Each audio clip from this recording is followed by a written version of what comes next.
নমস্কার প্রিয় ছাত্রছাত্রীরা, বৈদ্যুতিন মাধ্যমে আজকে তোমাদের সাহিত্য সঞ্চয়ন গ্রন্থের অত্যন্ত গুরুত্বপূর্ণ একটি কবিতা আয়া আরও বেঁধে বেঁধে থাকি নিয়ে আলোচনা করব।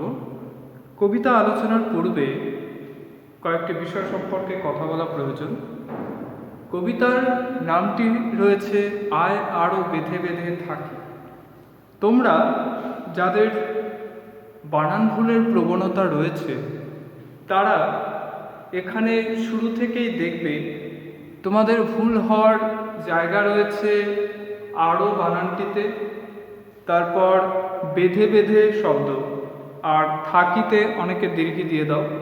তো এই ধরনের ভুলগুলো যাতে না হয় সেজন্য শুরু থেকেই তোমরা এর নামটিকে ভালো করে খেয়াল রাখবে। আর কবিতার নাম যখন ভুল হয়ে যায় তখন স্বাভাবিকভাবে তোমাদের সর্বোচ্চ 3 মার্কসের কোশ্চেনে কিন্তু সেখান থেকে 1 মার্কস তোমাদের কাটা হবে। তাহলে একটা কথা বলা প্রয়োজন যে আয় আরও বেঁধে বেঁধে থাকি কবিতার নামটি এত বড় কেন? ঠিক আছে, এখানে এত বানান ভুলের সমস্যা, এত কিছুর সমস্যা, তো কবি এই ধরনের নাম রাখলেন কেন? কি দরকার ছিল এত বড় নাম রাখার? এই প্রশ্নটা তোমাদের হতেই পারে, স্বাভাবিক। এক্ষেত্রে একটি কথা বলা প্রয়োজন যে কোনো কবিতা পড়তে গেলে তার লেখক সম্পর্কে, লেখকের ব্যক্তিগত জীবন সম্পর্কে জানা একান্ত প্রয়োজন। যদিও একটা জায়গায় আমরা পড়েছি কবিরে পাবে না তার জীবন চরিত্র, কিন্তু অর্থাৎ অনেক সময় কবির অভিজ্ঞতা, কবির জীবন দৃষ্টি সমস্ত কিছুকে আমরা যখন দেখি তখন সেখানে অনেক কিছুই পাওয়া যায়। যেমন শঙ্খ ঘোষ মানুষটি জন্মগ্রহণ করেছিলেন বাংলাদেশের চাঁদপুর। সালটা 1932। তো সেই সময় জন্মগ্রহণ করেছিলেন, স্বাধীনতারও আগে। তার চলে যাওয়া এই তো কিছুদিন আগেই, করোনা মহামারী, এই মারণ ভাইরাসের সঙ্গে আর তিনি পেরে ওঠেননি, তাকে চলে যেতে হয়েছে। তার এই না ফেরার দেশে চলে যাওয়াটা সত্যিই শুধুমাত্র আমাদের বাঙালিদের নয়, ভারতবর্ষের সাহিত্যের ইতিহাসেও একটা ভীষণ রকমের অভাব এবং একটা অপূরণীয় ক্ষতির সমান। শঙ্খ ঘোষ আমাদের উত্তরবঙ্গের, বলতে গেলে উত্তরবঙ্গের সঙ্গেও তার একটা বেশ রকমের সৌহার্দ্যের সম্পর্ক ছিল। তিনি বিয়ে করেছিলেন জলপাইগুড়ি জেলাতে। তো এই মানুষটি কেন এত বড় কবিতার নাম নিলেন, যে আমি তোমাদের এই বৈদ্যুতিন মাধ্যমের এই ভিডিওতে বিষয়টিকে অনেক সংক্ষেপে আলোচনা করছি। আসলে শঙ্খ ঘোষ সম্পর্কে যতটা ইনফরমেশন আমার কাছে আছে বা আমি যতটা জানি তাতে করে 4-5টা ক্লাস হয়তো আমি আলোচনা করতে পারবো, কিন্তু ভিডিওর খাতিরে এবং খুব স্বল্প পরিসরে বিষয়টিকে উপস্থাপন করতে গিয়ে আমারও মনে হচ্ছে যে আমি কোনটা ছেড়ে কোন কথা বলবো। এক্ষেত্রে কবি শঙ্খ ঘোষ তার এই কবিতার নামটিকে কেন বড় রেখেছেন আমি সেটাকেই এখানে হাইলাইট করছি। আসলে শঙ্খ ঘোষ ব্যক্তিগত জীবনে ছিলেন একজন বিখ্যাত রবীন্দ্র গবেষক, অর্থাৎ বিশ্ববিদ্যালয়ে বিশেষ পত্র বা স্পেশাল পেপার বলে একটা অংশ থাকে, যারা সাধারণত আমরা যারা অনার্স করেছি তো তাদের ক্ষেত্রে যে একটা বিশেষ পত্র মানে রবীন্দ্র গবেষক। এই রবীন্দ্র গবেষক ছিলেন শঙ্খ ঘোষ, আর পড়িয়েছেন দীর্ঘদিন সুনামের সঙ্গে পড়িয়েছেন কলকাতা বিশ্ববিদ্যালয়ে। তো সেই ধরনের যে তার দৃষ্টিভঙ্গি এবং কৃত্তিবাস পত্রিকাতেও লেখালেখি করেছেন। বলতে গেলে তার সম্পর্কে তার প্রচুর ছাত্রছাত্রী রয়েছে, যাদের মধ্যে তার হচ্ছে কি তার ভাবনা, তার জীবন দৃষ্টি সব কিছুই হচ্ছে কি আজও প্রবহমান। শঙ্খ ঘোষ মানুষটি সম্পূর্ণভাবে নির্বিরোধী প্রকৃতির, অর্থাৎ কি আজকের দিনে আমাদের একটা ভীষণ রকমের হচ্ছে কি আমরা ভীষণ আগ্রাসী মানসিকতা নিয়ে থাকি, যে হচ্ছে কি যেমন মনে করো আমার মতন, যে কি আমি সাধারণত তোমাদের কাউকে হয়তো কখনো দুর্ভাগ্যবশত কারো ভাগ্য খারাপ হলে হয়তো আমি দেখে ফেলি বা বুঝে ফেলি যে কোথাও গেমিংয়ের কোনো কিছু হচ্ছে বা কোনো রকম মানে ভয়ানক কিছু চলছে আর কি, যেটা এই সময় উপযুক্ত নয় সেটা হচ্ছে, তো সেগুলো হয়তো কি সামনে নিয়ে চলে আসে।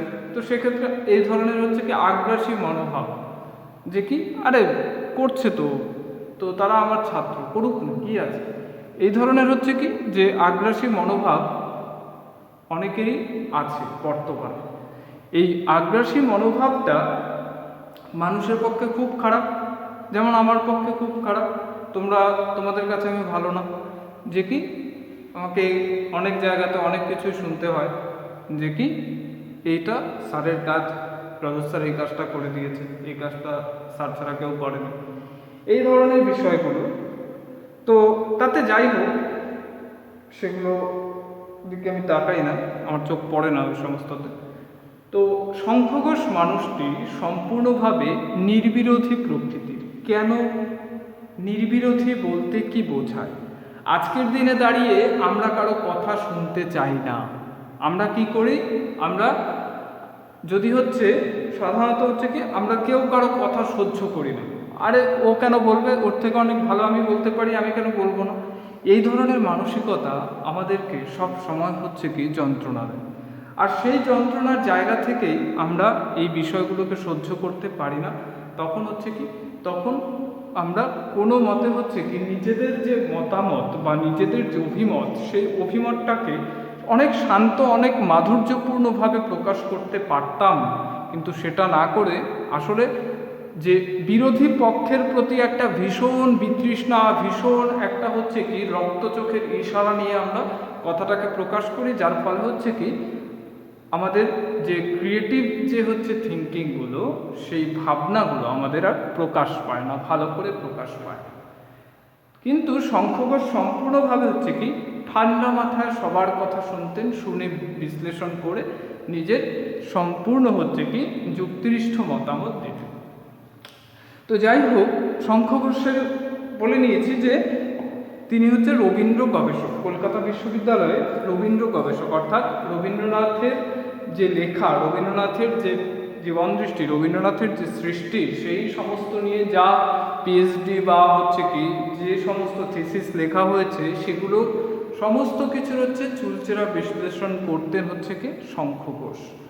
আর রবীন্দ্র সাহিত্যে অগাধ পাণ্ডিত্য থাকার কারণেই যে কি এই নামটির মধ্যেও তার হচ্ছে কি রবীন্দ্র প্রভাব কিন্তু রয়েছে। রবীন্দ্রনাথের বিসর্জন বলে একটি নাটক রয়েছে, তো সেই বিসর্জন নাটকে একটা সংলাপ ছিল, যে সংলাপটা আসলে হচ্ছে কি এই নাটকটি ত্রিপুরার রাজ পরিবারের কাহিনী নিয়ে তৈরি। ত্রিপুরার রাজা গোবিন্দমাণিক্য, নিঃসন্তান রাজা। তো সেই রাজার তিনি হচ্ছে কি তার উত্তরসূরি নেই, তো রানী সেই উত্তরসূরি লাভের জন্য সেই রাজবাড়ির কুলদেবীর কাছে একটা বিশাল পরিমাণ বলির একটা মানত করেছিলেন। সেই মানত করাটা যে কি সম্পূর্ণভাবে একটা মানবতা বিরোধী কাজ। সেই মানবতা বিরোধী কাজটা এখানে হচ্ছে কি রবীন্দ্রনাথ সেটার তীব্র নিন্দা করেছেন, এবং সেই যে মন্দিরের পূজারী রঘুপতি, তো আমি অত্যন্ত সংক্ষেপে বলছি, মন্দিরের পূজারী সেই রঘুপতির মধ্য দিয়ে শেষ পর্যন্ত যে কি এই যিনি হচ্ছে বলির জন্য রাজি হয়েছিলেন, সমস্ত কিছুই করবেন, কিন্তু শেষ পর্যন্ত তার হৃদয় চেতনা, তার হচ্ছে গভীর মমত্ববোধ, তার হচ্ছে কি যে নিজের অন্তরের অপত্য স্নেহ মানে হচ্ছে সন্তান স্নেহ, সেটা জেগে উঠল। তখন হচ্ছে কি তার চেতনার উদয় হলো। সেই থেকে তিনি বুঝতে পারলেন যে তিনি যে কাজটা করতে যাচ্ছিলেন, অর্থাৎ বলি হচ্ছে কি, বলি হচ্ছে 100 মোষ আর হচ্ছে 300 ছাগ শিশু, মানে 300 পাঠা বলি হবে। এই ভয়ানক একটা হচ্ছে কি বলি রীতি, যেটা হচ্ছে কি, যেটা সম্পূর্ণভাবে মানবতা বিরোধী। এই বিরোধী কাজটাকেই শেষ পর্যন্ত রবীন্দ্রনাথ তার তীব্র নিন্দা করেছেন এবং সংলাপে জানিয়েছেন, আয় আরো দেবতাহীন হয়ে, আয় আরো হাতে হাত রেখে বেঁধে বেঁধে থাকি। এই যে সংলাপ, এই সংলাপের মধ্যেই আমরা হচ্ছে কি, এই সংলাপের মধ্যেই আমরা রবীন্দ্রনাথের সেই যে গভীর মানবতাবাদ, সেই মানবতাবাদের শিক্ষা গ্রহণ করি। আর সেখান থেকেই শঙ্খ ঘোষ এই কবিতার নামটিকে গ্রহণ করেছে।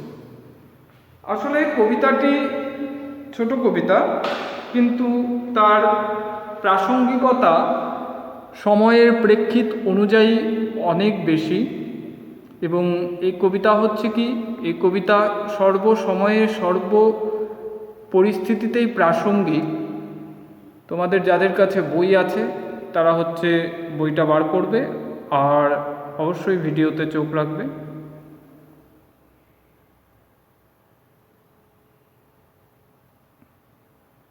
এখানে আমি যে ভিডিওটাতে বইটাকে দেখাচ্ছি, এই অংশটা তোমরা বার করবে, তোমাদের হয়তো 2-1 পাতা এদিক ওদিক হতে পারে, একটু খুঁজে দেখবে। ছবিতে এই অংশটা রয়েছে।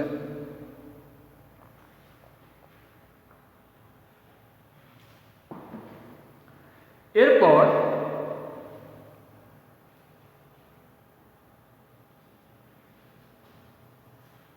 আয় আরো বেঁধে বেঁধে থাকে, কি অংশে কি পরিস্থিতি। দেখো, আমাদের ডান পাশে ধস, আমাদের বায়ে গিরিখাত, আমাদের মাথায় বোমারু, আমাদের পায়ে পায়ে হিমানির বাঁধ। তার মানে কি, যে যদি হচ্ছে বিষয়টিকে একে দেখানো যায় তাহলে পরিস্থিতিটা কেমন দাঁড়ায়। দেখো, যে যদি মনে করো যে এরকম হচ্ছে 4টে দিক, আমাদের হচ্ছে কি এই 4টে দিকের মধ্যে, এই 4টে দিকের মধ্যে কি রয়েছে, যে এক পাশে মনে করো ধস,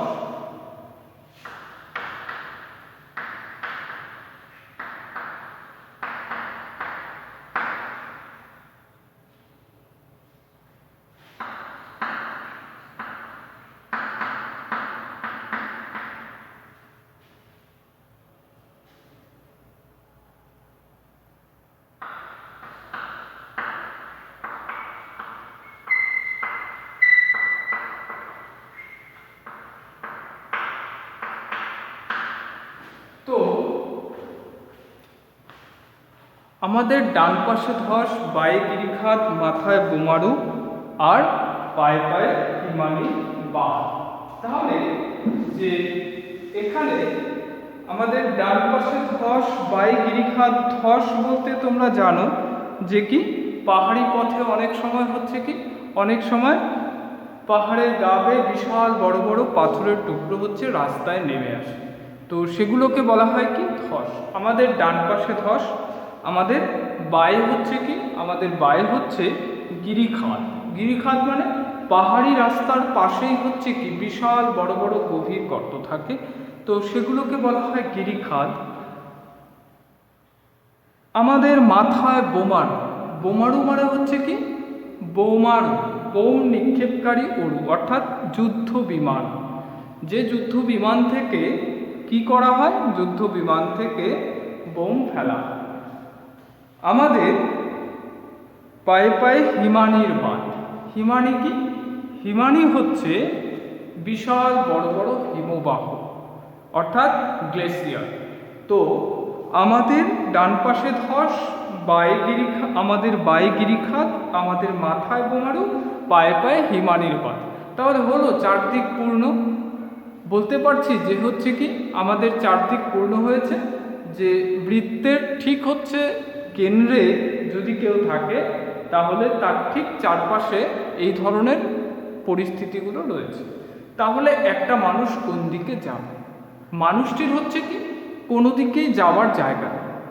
আমাদের ডান পাশে ধস, আমাদের বায়ে গিরিখাদ, আমাদের মাথায় বোমারু, পায়ে পায়ে হিমানির বাদ, আমাদের পথ নেই কোনো, আমাদের ঘর গেছে উড়ে।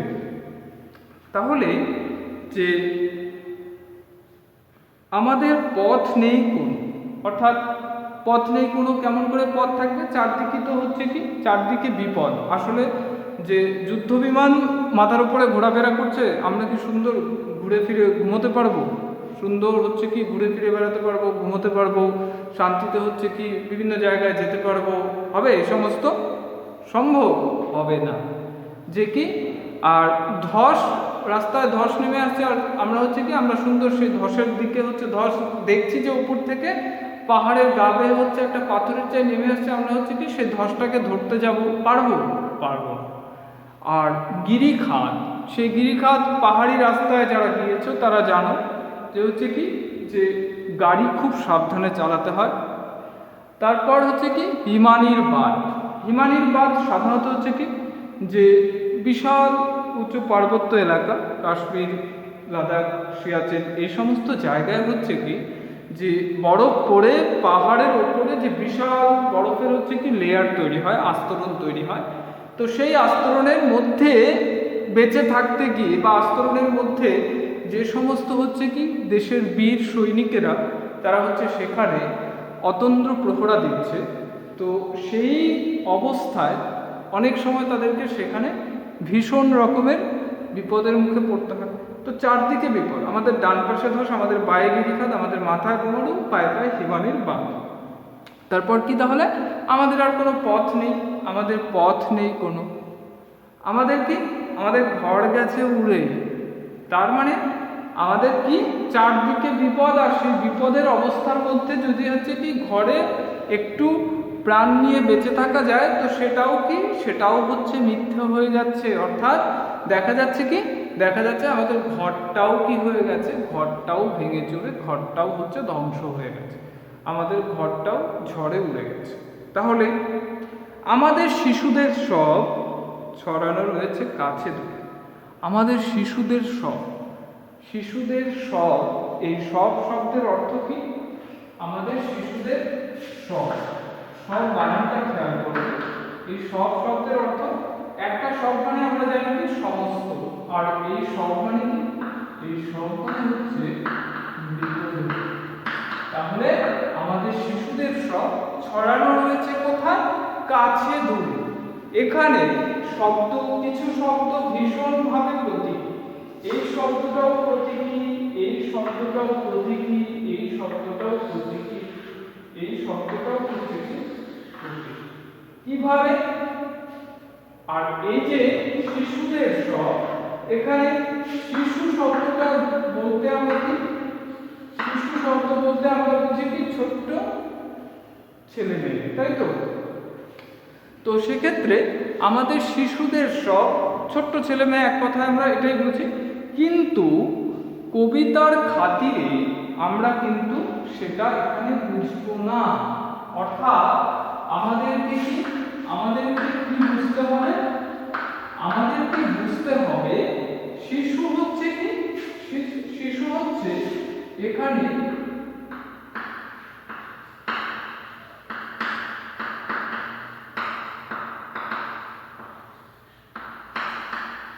ভবিষ্যতের স্বপ্ন, আশা। এখানে কবিতায় হচ্ছে কি শিশু হচ্ছে ভবিষ্যতের স্বপ্ন। আমি এখানে উৎসটা লিখে দিচ্ছি, শঙ্খ ঘোষের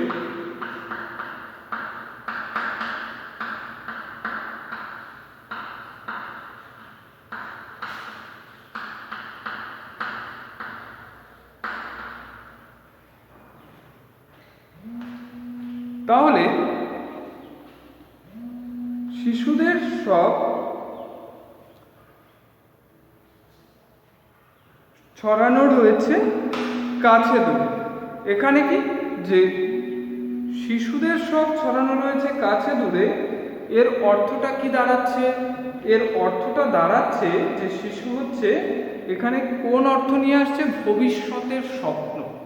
তাহলে যে কি অর্থাৎ একজন প্রাপ্তবয়স্ক মানুষের বেঁচে থাকা, বেড়ে ওঠা, তার সমস্ত কিছু কাকে কাকে ভরসা করে, কার মুখের দিকে তাকিয়ে, তার সন্তানের মুখের দিকে তাকিয়ে। তো সেটাই কবি এখানে বলেছে, আমাদের শিশুদের সব ছড়ানো রয়েছে কাছে দূরে। মানে শিশু মারা গেছে, অর্থাৎ শিশু মারা গেছে সেই অবস্থায় হচ্ছে কি, সেই অবস্থায় একজন বাবা মা কি করতে পারে? একজন বাবা মা কি খুব আনন্দে থাকবেন যে তার সন্তান মারা গেছে? থাকবেন না নিশ্চয়ই। তাহলে কি বলেছে, আমাদের শিশুদের সব ছড়ানো রয়েছে কাছে দূরে, আমরাও তবে এইভাবে এ মুহূর্তে মরে যাব নাকি? তার মানে যেখানে আমাদের নিজের শিশুই মারা গেছে, নিজের হচ্ছে কি স্বপ্নটাকে আমরা চোখের সামনে ধুলোয় মিশে যেতে দেখেছি। অর্থাৎ মনে করো যে হচ্ছে দ্বিতীয় বিশ্বযুদ্ধের বছর, অর্থাৎ যে সময়টায় দ্বিতীয় বিশ্বযুদ্ধ শেষ হচ্ছে, প্রায় 1939 থেকে 1945 সাল। তো সেই 1945 সালে জাপানের হিরোশিমা নাগাসাকি শহরে 6ই আগস্ট আর হচ্ছে 9ই আগস্ট কি করা হয়েছিল, নিউক্লিয়ার বম্ব। 6ই আগস্ট জাপানের হিরোশিমাতে হচ্ছে কি লিটল বয় নামে একটা নিউক্লিয়ার বম্ব, এবং 1945-এরই সেই 9ই আগস্ট নাগাসাকিতে একটা হাইড্রোজেন বম্ব। এগুলো হচ্ছে কি সেখানে ফেলা হয়। আর এটা ফেলার ফলে হচ্ছে কি মানুষ যেখানে নিজের জীবনের হচ্ছে কি মুহূর্তের মধ্যে একটা শ্মশান বা একটা হচ্ছে কি নারকীয় যন্ত্রণাকে সহ্য করেছে, অর্থাৎ আকাশ থেকে মোটামুটি করে সেই সময় সারা দিন ধরে যে কি পুরো কালো বৃষ্টি হয়ে সমস্ত সেই শহর ধ্বংস হয়ে গেছে। আজও সেখানে হচ্ছে কি, আজও সেখানে নানান রকমের হচ্ছে কি বিভিন্ন রকমের জেনেটিক, বিভিন্ন রকমের হচ্ছে কি জিনগত ত্রুটি সেখানে আজও হচ্ছে, সেখানে দেখা যায়। এটাই হচ্ছে কি, এটাই হচ্ছে পারমাণবিক বোমা, তার হচ্ছে কি ভয়াবহ প্রভাব। এই যে বোমারু শব্দটা কবি ব্যবহার করেছেন, এই বোমারু আসলে কি নির্দেশ করে? বোমারু আসলে নির্দেশ করছে মানুষের মনের হিংসা, মানুষের সৃষ্টি করা বিভিন্ন রকমের ভয়াবহতা। এই ভয়াবহতাই হচ্ছে কি মানুষের জীবনকে ভীষণভাবে বিপন্ন করে তুলতে পারে। এই যে আজকের জীবনে দাঁড়িয়ে আমরা যে অবস্থায় রয়েছি, এরকম অবস্থায় এটাও হচ্ছে কি, এটা হচ্ছে মানুষের সৃষ্টি করাই কিছু। এটা আরও ভয়াবহ, যেখানে পরিবেশের মধ্যে কিছুই দেখা যাচ্ছে না, কোনো রকম হচ্ছে ভয়াবহতা, বাইরে বেরিয়ে যাচ্ছে কোনো ভয়াবহতা দেখতে পাচ্ছি না, কিন্তু কি মৃত্যু মিছিলটা তো কমছে না। অর্থাৎ মানুষের হিংসা, মানুষের ভয়াবহতা কোথায় গিয়ে দাঁড়িয়েছে। তো এরকম একটা বিপন্ন অবস্থা মানুষকে ক্রমাগত হচ্ছে কি, ক্রমাগত একটা দেওয়ালে পিঠ ঠেকে যাওয়ার মতন অবস্থায় দাঁড় করিয়ে দিয়েছে। অর্থাৎ জীবন থমকে গেছে, জীবন হচ্ছে তার স্বাভাবিকতা হারিয়ে ফেলেছে। এরকম পরিস্থিতির মধ্যে মানুষ কি একা বেঁচে থাকতে পারবে? পারবে না। আমরাও তবে এইভাবে এ মুহূর্তে মরে যাব নাকি? তার মানে নিজের চোখের সামনে সন্তানের মৃত্যু দেখছে যে বাবা মা, সে বাবা মা তাহলে কি ভাবতে পারে? তাদের জীবন কি খুব নিশ্চিত? তারাও যে কোনো সময় তো তারাও মরে যেতে পারে। তো সেটাই বলেছে, আমরাও তবে এভাবে এই মুহূর্তে মরে যাব নাকি? দেখো প্রশ্নবাচক চিহ্ন রয়েছে, প্রশ্নবাচক অব্যয় রয়েছে। কি আমরাও তবে এভাবে এই মুহূর্তে মরে যাব নাকি? অর্থাৎ আমাদেরও জীবনটা অনিশ্চিত, আমাদের পথ নেই আর, আয় আরও বেঁধে বেঁধে থাকে। অর্থাৎ কি এখন দেখা যাচ্ছে আর কোনো বেঁচে থাকার রাস্তা নেই। অর্থাৎ কি যে এমনও পরিস্থিতি তৈরি হচ্ছে যেখানে আমরা কেউ আর নিরাপদে নেই। অর্থাৎ কি চারিদিকে শুধু সাবধানতা অবলম্বন করে জীবনকে শুধু বাঁচিয়ে রাখার একটা প্রয়াস মাত্র। একটু এদিক থেকে ওদিক হলে যে কোনো সময় হয়তো মৃত্যু এসে নিয়ে চলে যাবে। যে কি অর্থাৎ এখন দেখা যাচ্ছে কি যে ভ্যাকসিন দিয়েও মানুষ মারা যাচ্ছে। তাহলে কি, তাহলে ভ্যাকসিন নেওয়ার অর্থটা কোথায়? অর্থাৎ তোমার ক্ষেত্রে, তোমাদের ক্ষেত্রে, সকলের ক্ষেত্রে সাবধানতাটা হচ্ছে কি জীবনের মূল মন্ত্র। অর্থাৎ কোভিড এসে কোন বিষয়টাকে শিখিয়েছে? মানুষ যাতে হিংস্র না হয়। মানুষ হিংস্র হলে, যে মানুষ হিংস্র হচ্ছে তার জন্য যেমন সেটা বিপদ, তার পাশাপাশি হচ্ছে কি অপরের পক্ষেও সেটা বিপদ। অর্থাৎ মানুষের জীবনে একমাত্র সত্য হচ্ছে কি, একমাত্র সত্য হচ্ছে মানবতা আর সাবধানতা। এই দুটোকে নিয়ে যদি মানুষ চলতে পারে তাহলে পৃথিবীটা একটা সুন্দর স্বর্গের পরিস্থিতিতে আসবে। আর যদি হচ্ছে মানুষ তার হিংসাকে এভাবেই হচ্ছে চালিয়ে যায় তাহলে কি হবে? তাহলে মানুষ তার নিজের মৃত্যুর জন্য নিজেই দায়ী হয়ে থাকবে। আমাদের ইতিহাস নেই, অথবা এমনই ইতিহাস আমাদের চোখ মুখ ঢাকা, আমরা ভিখারি পারস। আমাদের ইতিহাস নেই। ইতিহাস বিষয়টা হচ্ছে কি, ইতিহাস বিষয়টা অনেক একটা গুরুত্বপূর্ণ বিষয়। অর্থাৎ ইতিহাস যারা বোঝে না তাদের পক্ষে জীবনটা খুবই কঠিন। যাদের কাছে ইতিহাস খুব জটিল মনে হয় তাদের কাছে আসলে কি অনেকে মুখস্থ করে হয়তো পার পেয়ে যেতে চায়, কিন্তু ইতিহাসের মূল কারণটাকে তারা বুঝতে চায়। যে ইতিহাস হচ্ছে কি, ইতিহাস হচ্ছে সেই বিষয়, ইতিহাস হচ্ছে সেই অধ্যায়, ইতিহাস হচ্ছে সেই ঘটনা, যে ঘটনা কি, যে ঘটনা সেই জীবন বিজ্ঞানে, লাইফ সায়েন্সে যে ডারউইনের বিখ্যাত একটা তত্ত্ব রয়েছে যে কি ন্যাচারাল সিলেকশন। অর্থাৎ কি প্রাকৃতিক নির্বাচনবাদ, নেচার সিলেকশন বা ন্যাচারাল সিলেকশন, বা হচ্ছে কি যে সেই অস্তিত্বের জন্য সংগ্রাম করা, স্ট্রাগল ফর এক্সিস্টেন্স। অর্থাৎ অস্তিত্বের জন্য সংগ্রাম করতে গিয়ে কি করতে হয়? প্রতিকূল অবস্থার বিরুদ্ধে লড়াই করতে হয়। আর সেই লড়াইয়ে যে জেতে সেই হচ্ছে কি, সেই হচ্ছে হাতে ক্ষমতা নেয়। তো এটা হচ্ছে কি, এটা হচ্ছে ইতিহাসের নিয়ম। অর্থাৎ ইতিহাস কাকে স্বীকার করবে? ইতিহাস স্বীকার করবে ক্ষমতাবানকে। ইতিহাস স্বীকার করবে কে? যে লড়াই করে জয়ী হতে পারে, ইতিহাস তাকে স্বীকার করেছে।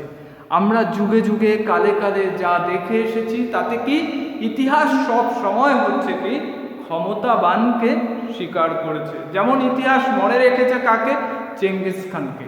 যেমন ইতিহাস মনে রেখেছে কাকে? শাহজাহানকে। কোন শাহজাহান? যে শাহজাহান তাজমহলের যে নকশা করেছিল ঈশা খাঁ, সেই ঈশা খাঁর হাত কেটে দিয়েছিলেন সেই শাহজাহানকে। আমরা এখনো বলি কি যে তাজমহলের নির্মাতা হচ্ছে শাহজাহান, কিন্তু শাহজাহান একটাও হচ্ছে কি, একটাও মার্বেল এনে হচ্ছে তাজমহলে দিয়ে যান। তার নকশা থেকে শুরু করে তার সমস্ত কিছু তৈরি করেছিল কারা?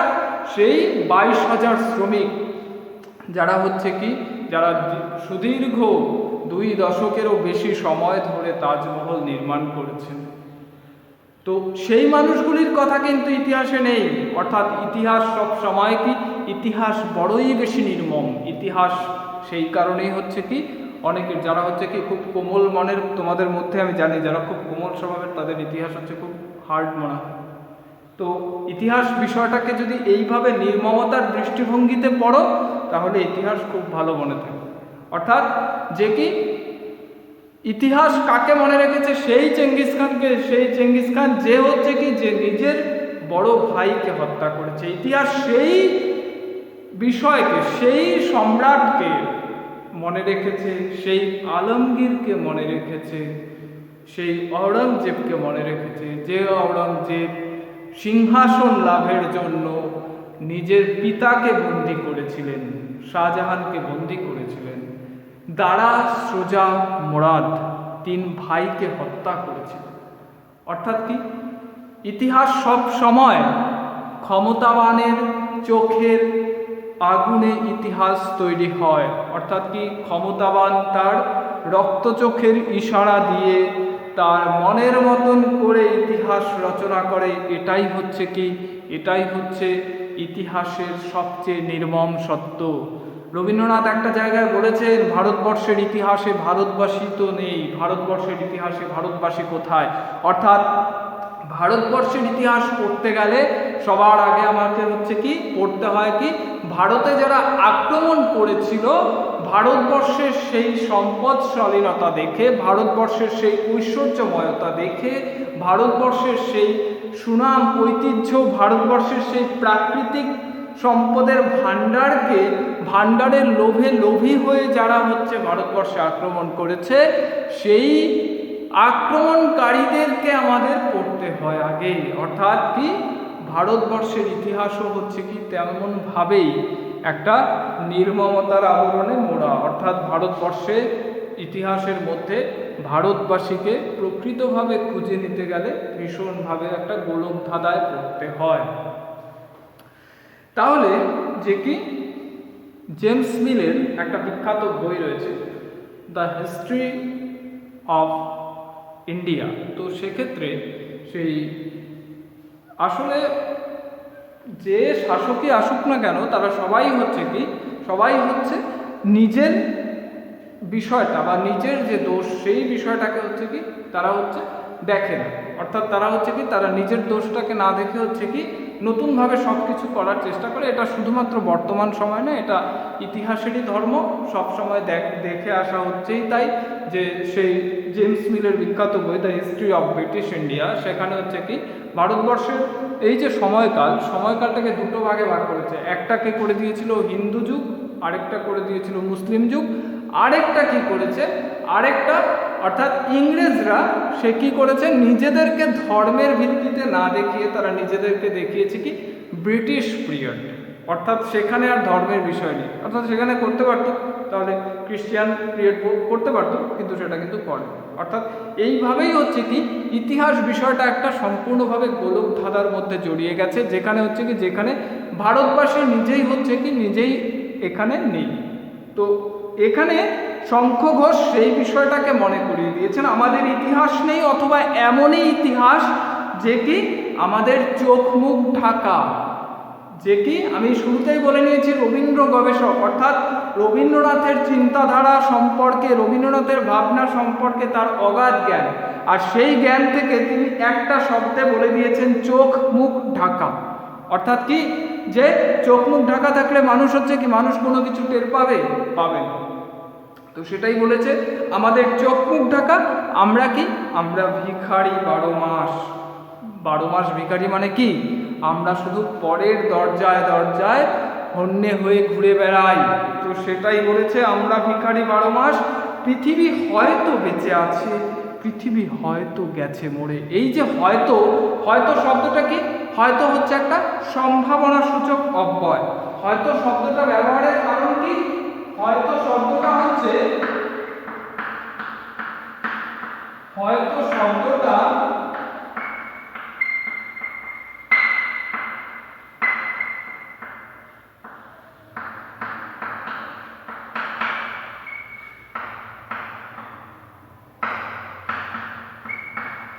শব্দটাই হচ্ছে একটা সম্ভাবনা সূচক অব্যয়। অর্থাৎ মেবি মানে হতেও পারে, নাও হতে পারে।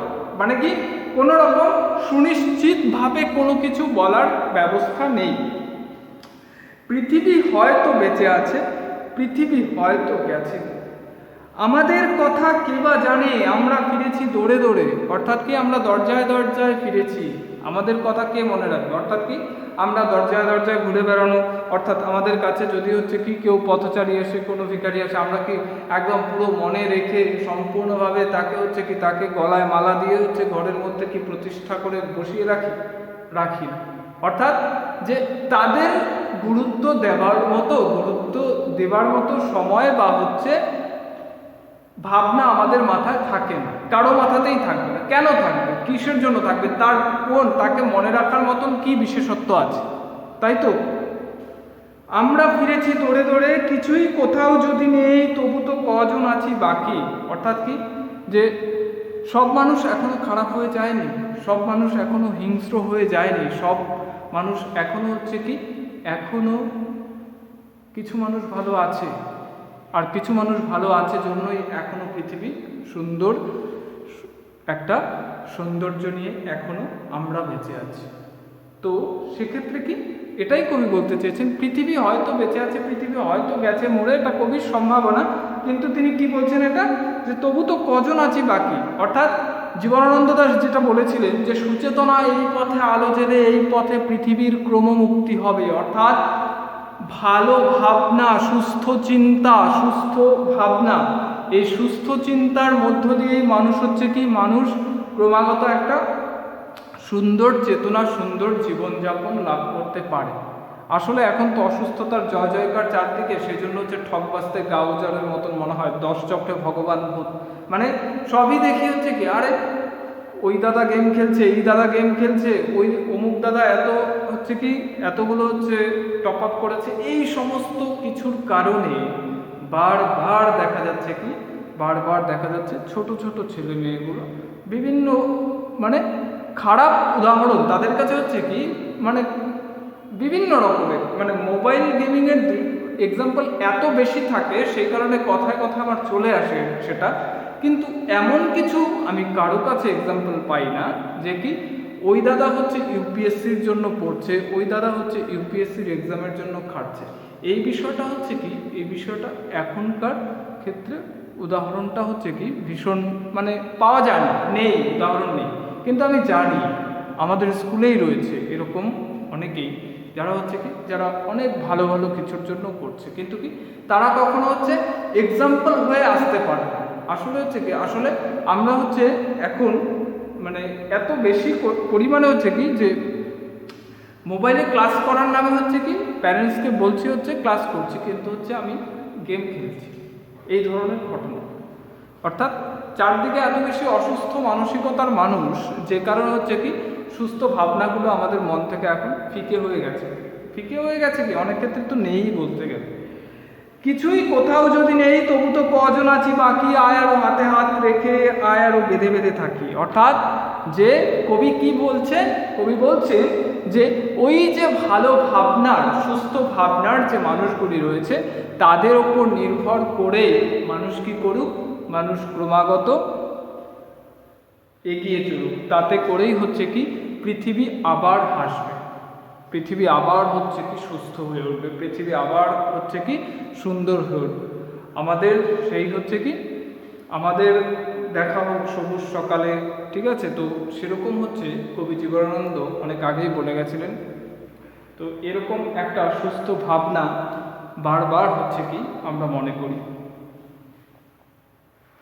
এটা আসলে হচ্ছে কি, আসলে পরিস্থিতি যাই হোক, সব সময় হচ্ছে কি যে মানুষগুলোকে নিয়ে আমাদের বেঁচে থাকতে হয়, তাদের সঙ্গে এমনকি অপরিচিত যারাই হোক না কেন, একটা গভীর বিশ্লেষণী ক্ষমতা দিয়ে মানুষের সঙ্গে মিশতে হয়। কবি এই শিক্ষাটাই আমাদেরকে দিয়েছে। তো এই বিষয়টা আসলে কি, যে মানবিকতা বোধকে ক্রমাগত কিভাবে হচ্ছে পল্লবিত করা যায়, কিভাবে বাড়ানো যায়, সেটাই হচ্ছে কবি বলেছেন। আসলে চেষ্টা রাখবো সেটাই। আমরা খুব সুন্দরভাবে কবিতাটিকে